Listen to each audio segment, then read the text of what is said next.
Welcome to G Fun Facts Online. Today we are exploring a revolutionary shift in how we understand the human mind, a topic that sits at the intersection of psychiatry, big data, and the device you are likely holding in your hand right now. We are talking about digital phenotyping, and more specifically, the quest to solve the measurement crisis in mental health. To understand why this technology is so critical, we first have to look at how psychiatry has operated for the last century. If you go to a cardiologist with chest pain, they do not just ask you how you feel, they hook you up to an EKG. If you see a pulmonologist, they use a spirometer to measure your lung capacity.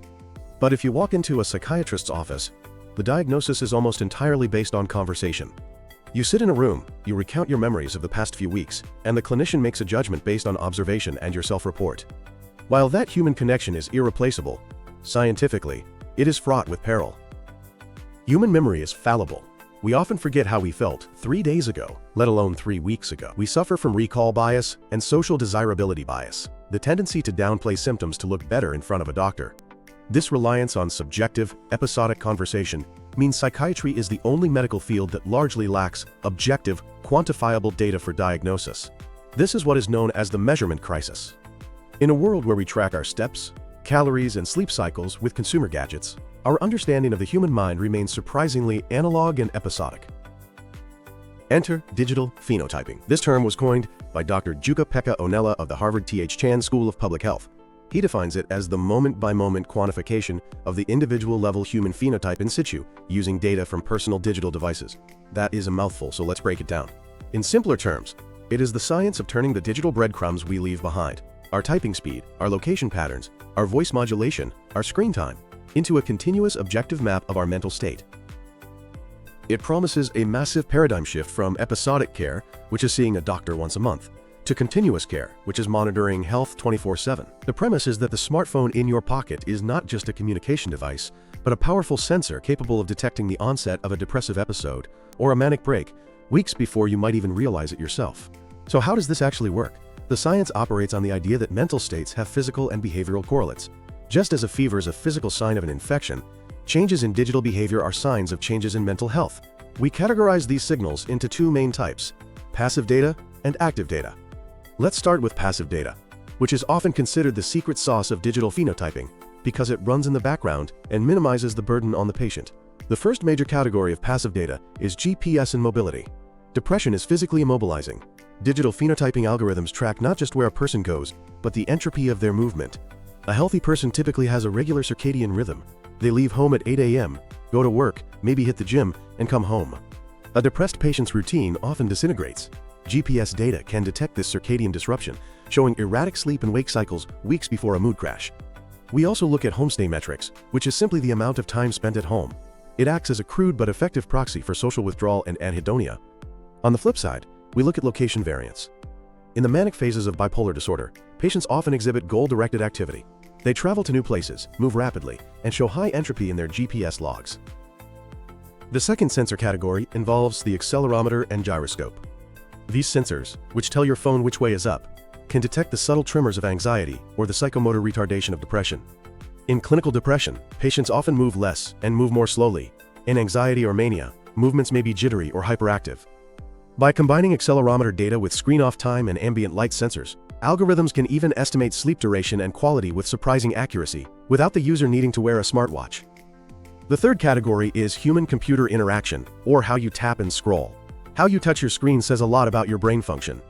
For instance, cognitive slowing, or brain fog, is a hallmark of depression. Researchers have found that the time between key presses increases during depressive episodes. Conversely, during mania, typing speed may accelerate chaotically, often accompanied by increased backspacing or autocorrect usage, representing pressured speech translated to text. Even the speed at which a user scrolls through a social media feed can indicate their arousal level or attention span. Finally, in passive data, we have voice and audio features. Depression changes the voice. It flattens the tone, known as reduced prosody, increases pauses, and lowers the pitch. Algorithms can analyze the melody of speech to detect this flatness. Furthermore, without recording the content of conversations to preserve privacy, microphones can detect the presence of human speech. A lack of conversation in a user's environment for days is a powerful signal of social isolation. Now, moving beyond passive data, we have active data. This provides the subjective ground truth to the objective passive data. This is often done through ecological momentary assessment, or EMA. Instead of asking a patient how they felt in the last 2 weeks, apps ping the user once a day, asking how they feel right now. This reduces memory bias and captures mood fluctuations in real time. This can also include cognitive games, short gamified tasks like the go-no-go test that measure executive function and attention, which are often impaired in conditions like ADHD and schizophrenia. To make all of this work, we need a robust technology stack.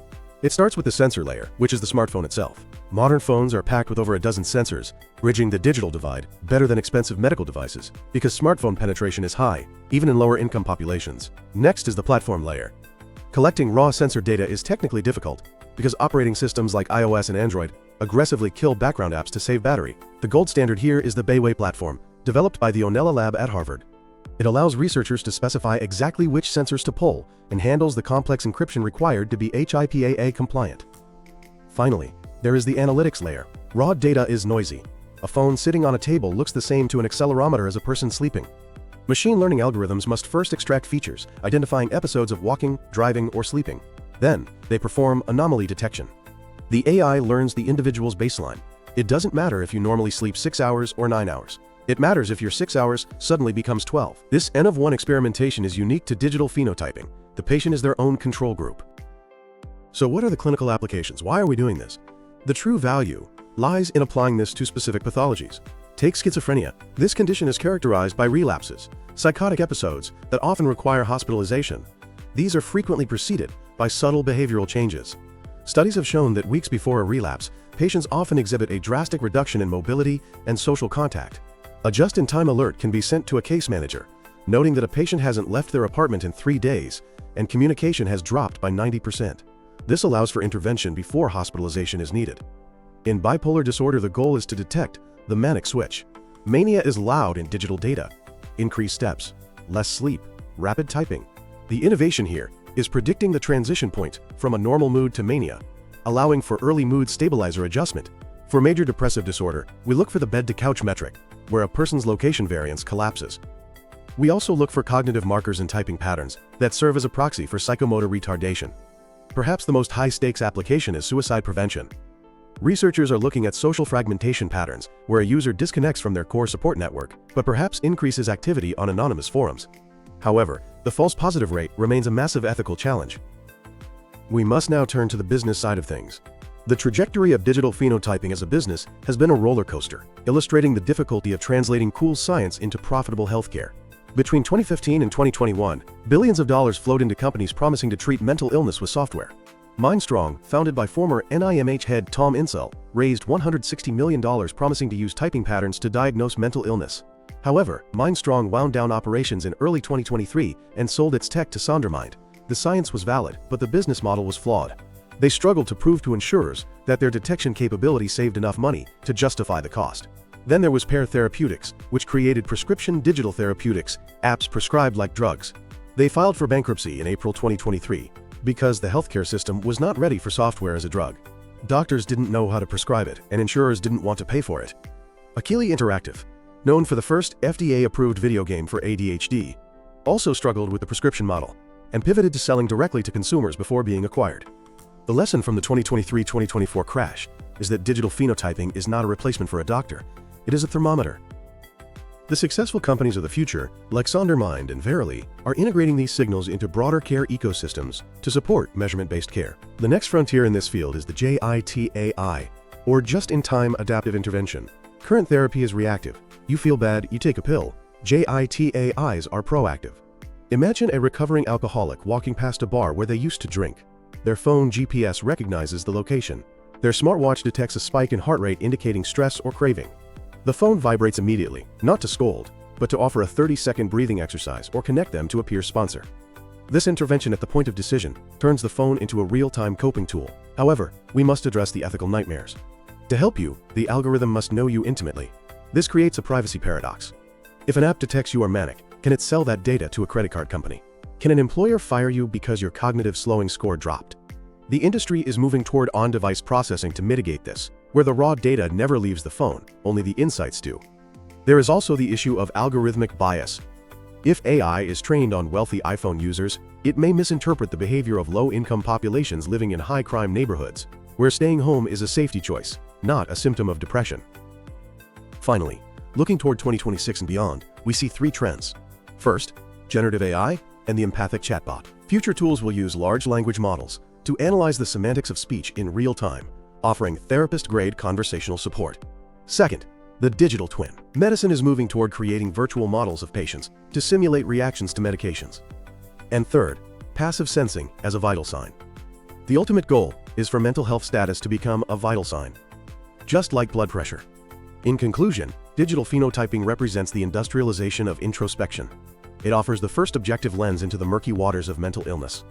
However, the path forward is paved with the wreckage of failed business models and ethical landmines. The technology works, but the healthcare system is still learning how to use it. The success of this field will not depend on better sensors, but on better integration, building a system where the digital smoke signals don't just disappear into the cloud, but actually summon help for those who need it most. Thank you for listening to Fun Facts Online.